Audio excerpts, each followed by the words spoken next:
هجرت چرته وکړو حبشه او چې څنګه دوی لاړ نو د اتیاو کسانو قافله بل جوړه شوله د مؤمنانو او هغه هجرت خیال کراله هغه هجرت حبشه ته وکړو دا د مدینه د هجرت نه مخ د مدینه د هجرت نه مخ داغه مشر سو کو جعفر ابن ابي طالب رضی الله تعالی عنہ جعفر ابن ابي طالب چې دا مشر ورو د حضرت علي کرم الله وجهه په دې قافله کې ډېر اصحاب کرام دا موجودو اتیا خو نارینه زنانه د دین علاوه دغه قافله چې کله حبشه ته ورسېدله کفار د مکه معظمه خبر شو چې ولوی قافله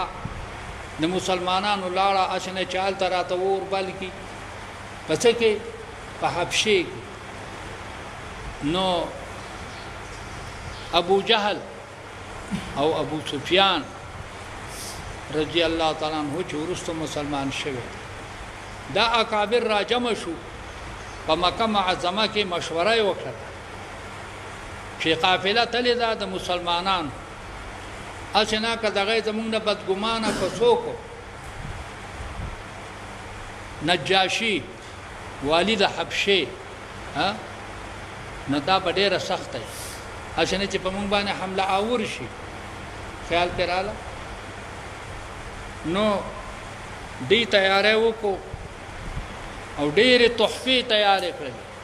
ډېرې تحفې د مکه معظمه تحفې بچوي سرمنه بوي د ګډو بيزو د وخانو پوښې وکړه وړې بوا او د دې زم دغه پیداوارو پوښې وکړه هغه تحفې برابر کړلې او هغه حبشه ته ورسول دا بادشاہ ته چې کمنو تحفه پیش کړ بادشاہ چې خبر شو چې د مسلمانانو دل راغلي دا او هجرت شوه دي نو د دې په ځل کې د عثمان رضی الله عنه د راتلو سره یا د نورو مهاجرینو سره د دې په ځل کې د ایمان او د نبی علیه السلام یې حرمت پیدا شوه او هغه تحفه چې کله دغه تور رسیدلې نجاشی ته هغه واپس کړ هغه د تحفه غستلو ته تیار نه تاسو خپل تحفه واپس شو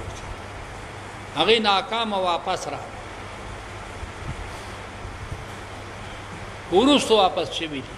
دغه وخت خو چې تحفه محدود شو دا حضرت ابو سفیان رضی الله عنه په خپل دغه واپس سره تله او بیلا په دغه کې وو په خار کې وو چې حضرت جعفر رضی الله تعالی عنہ هغه بادشاہ راوغوښت وتراشه ستا منظوري شوه دا او استاد ملاقات چې کوم نه وکي بادشاہ څه حکم کوي د سره د خپل وفد نه دربار د نجاشی ته لاړ شو بیا حضرت ابو سفیان هم راوغوښتو داغه سره خپل وفد مشران چې کله دواړه یو ځای شو نو حضرت ابو جعفر طیار رضی الله تعالی عنہ تا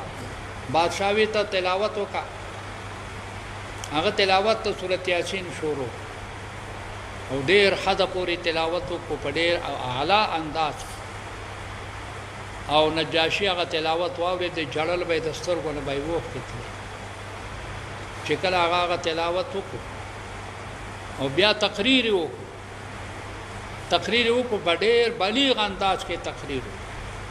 چې موږ دغه شی په جهالت کې ظلمونه کول دام کول د نجاست د طهارت فرق مونږ نه کوو مونږ د خپل او د پردي فرق نه کوو حرام خوراک حرام اسکاک حرام پوشاک دا ټول زمونږ ژوندۍ وا الله په مونږ رحمت وکړو یو عظیم الشان پیغمبر را تراولېګو چې په مونږ کې عفت پیدا کو په مونږ کې د انصاف او عدل پیدا کو ظلمونه زمونږه ختم شو دا د هغې صفت د نبی علیه السلام بیان بیا دغه ته وی ته سوای حضرت ابو سفیان هغه ویره زما بدلې کې خدا وا چې زه د دس بد وای ما د نبی علیه السلام خو اسنه چې بادشاہ باندې بد ولګي نه ما نور هیڅ ونه وي ما ویره وسو یو نوې خبره یې کړې ده صرف دقه یو شی په کې زما د په نظر کې د عیب دی نور په دې کې ما د عیب څه شی نه دی مونږ دقه یو شی دی چې داوی کړی دا چې ته په یو شپه کې عرش معلا ته ختلې ما بیا را کوز شوی ما دقه یو شپه چې کمنه دا زما په نظر کې صدا دغه یو خبره دا د عیب هغه ځای کې وای د دغه نجاشی په خوا کې یو سړیو چې هغه دا وجه چې کمنه د نبی علیہ السلام د معراج د شپه قصې چې کوم نه بیان کړله انو د نجاشی چې کوم دینو هغه یقین چې هغه د بدلولو کوشش کاو هغه یقین بیا هم تازه شي بهرحال هغه دا قافله په دې سره چې کوم دینو چې دا داتیو کسانو قابله وا دا واپس رالو خو ور سره او یادی که اتیا راهبین علما او صلاحا دا وسره چې کوم نه په قافله کې رالو او دغه وخت چې دی واپس بیا راتنو بیا هجرت ته مدینه منوره شو مدینه منوره ته بیا دغه قافله د قره دغه د حبشو هغه را دلته چې راورسېدل نبی کریم صلی الله علیه وسلم ته تلاوت شروع کو هغه وته مونږ ته د الله د کلام نه تلاوت وکا چې د الله حبیب تلاوت شروع کو نو د الله حبیب تلاوت کو هغه جړل او غټ غټي په دې مخ باندې بيدلې او دا او بیا سره د ایمان د تصدیق نه او د شهادت نه واپس لاړ بیا دویمه قافله نجاشی راولې غلا چې پاره کې داغه زوی شاهزاده هغه پکې موجود دغه پاویاتیا کسانو باندې مشتمل و په لار کې دریاب د حبشه او د مدینه منورې په لار کې سو دریاب او پاکستان کې هغه ناستو کشته په وخت د شهیدان څه شو شهیدان دا دواړه قافلې هغه په ایمان باندې مشرف شوی داغه ذکر الله تعالی کوي یقولون دی ویل ربنا رب زمونږه آمنا مونږه ایمان راوړې پختوبنا مونږه ولي کې ما شاهدین سره د شهادت کوونکو نه وما لنا سشبدي مونږ را لا نؤمن بالله چې مونږ به ایمان نه راوړو په الله تعالی باندې وما جاءنا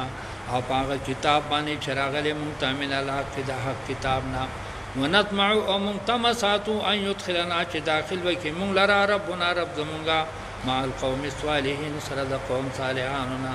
فاصابهم الله جزاء ورکړه الله تعالی دیتا بما قالوا په سبب دغه کلمات سره چې دی ویلې د څه جزای مقرر شولا جنات انداغه باغ شو د جنت تجري من تحت الانهار چې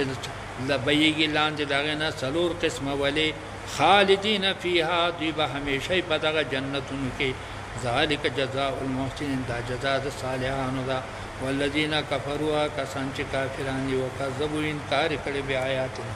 آیاتونه زمونږه اولئک اصحاب الجحیم دا خاوندان د جهنم دي صدق الله العظیم وصدق رسوله النبي الكريم ونحن على ذلك من الشاهدين والشاكرين والحمد لله رب العالمين دما کو کنه څه ټیم دی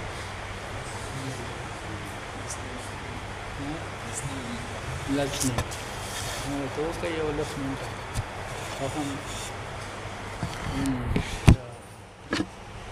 دبم لسپی آزادی کنه